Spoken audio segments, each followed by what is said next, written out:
يا صباح الفل عليكم. وانا بقلب كده في التيك توك، لان انا طبعا ده المكان اللي انا بنشر فيه فيديوهات، فانا بتفرج على كل جديد. فلقيت شيخ على منبر. الشيخ ده انا مش عارف جنسيته، عشان بس يعني ايه، انا بحب دايما كلامي يكون واضح.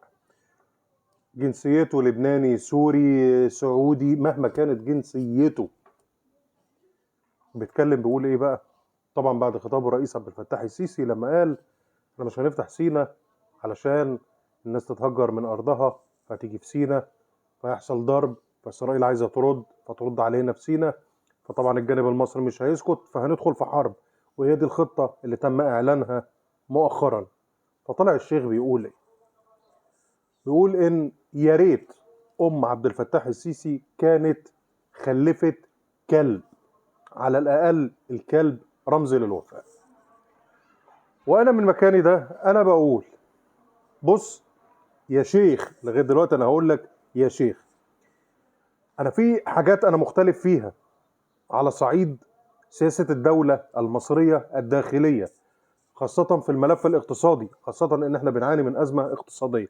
ولكن عايز اقول لك يا شيخ، يا اللي انت اتكلمت على المنبر بتاع ربنا في جامع من جوامع ربنا، وقلت على رئيس دولتي عبد الفتاح السيسي يا ريت امه خلفت كلب. بص يا كلب يا ابن الكلب، يا شيخ يا كلب يا ابن الكلب، مهما كانت جنسيتك، لو انت مين، كلب ابن كلب في دولة كلها كلاب، مهما كانت دولتك ايه. عبد الفتاح السيسي انا اختلف معاه بس ده رئيسي وهعتز بيه، ومش هشتمه ومش هنجرف للي انتوا بتعملوه.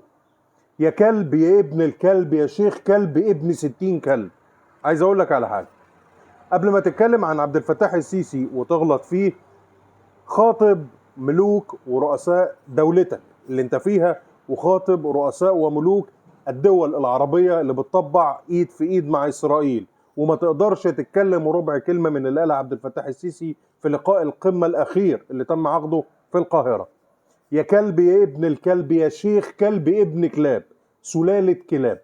لما تتكلم على عبد الفتاح السيسي ده انت تروح تتوضى وتمضمض بقك قبل ما تتكلم. يا كلب يا ابن الكلب، انت فاهمني؟